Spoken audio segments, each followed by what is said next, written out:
Almost every model that you make is going to start off with some basic shape, and usually that's going to be one of the primitives. And we've got your standard primitives like the box, ball, disc, cone. There's some that aren't so standard like the capsule, and of course we've got the more drop down.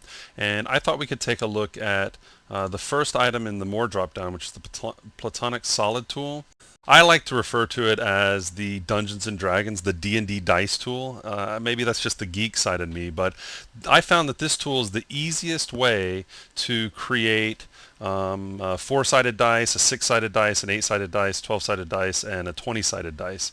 Yeah, again, that's the geek side speaking. But let's just take a quick look. So we've got our four-sided dice here. Now for all the tools, all you have to do to change the size, well, you could use this mini slider and scrub through, but you can also just click on the tips there, and you can size it that way, and you can grab the handle in the middle and move it around.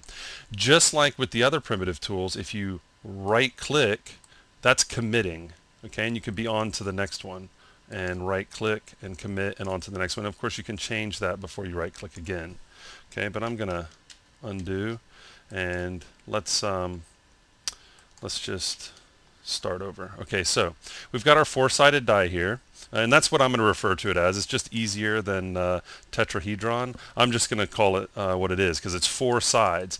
Now the thing about platonic solids are that they have the same number of faces meet at each point. Okay, so no matter what point you look at, the same number of faces meet. Now there's a couple in here that aren't actually platonic solids, but they come in handy, and I'm glad that we have access to them. So we've got our four-sided die, and from the shape, I'm going to change it to a cube, which we're all familiar with, which is a six-sided object, but it is a platonic. It's the most common platonic that solid that you'll find because, again, no matter what point, it has the same number of faces meeting at it. Okay, so we can, of course, change the size, but you'll notice that it's going to be a perfect cube. It's going to be like holding down control when using the box tool. So you don't necessarily have to come into this tool to create a box, but if you ever wanted to make it perfect and didn't want to question it, you could come in here, which to tell you the truth, I never do, but it is there because it does belong in this option. Okay, so we've got the eight-sided object. I'll just call it the eight-sided die, and we can change the size of that as well. And again, these are going to be all triangles, but no matter what point you look at, they're going to have the same number of faces meet at that point. Okay, and then we have now this object right here. This isn't actually a platonic solid, but it can come in handy. We've got triangles and squares, and we've got the face there. I haven't really used that one that often, but next up we have the 20-sided die. Sorry, the 20-sided object. There's that geek talking again.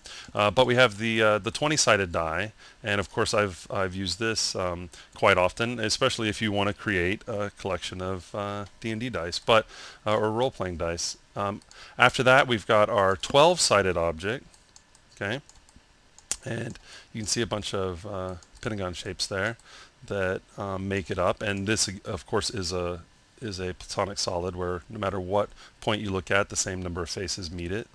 Okay, and then the last one isn't a platonic solid, but this one's quite interesting. I used this one on a project where we had to recreate Bit from the movie Tron. Without it, it would have been a little bit more work to get there. But you can see that you've got triangles and you got the pentagon shape. Okay, so again, we can always create some of these outside of this tool, and I thought we could just take a real quick look at that. So what I'm going to do is go and create this four-sided object. Then, of course, the cube. This is going to be an obvious one of how we can create it. And then let's create the 20-sided object right here. Okay, so I've got these items, and I just want to show an alternative to making these as well. So for the four-sided die, if I come over to, I'm just going to put those in the background. If I come over to layer 2 and move over to the cone tool, Well, that doesn't look like a four-sided item, but if I were to hit N for numeric and change the sides to 3, we get the same thing. Okay, so that's an option right there.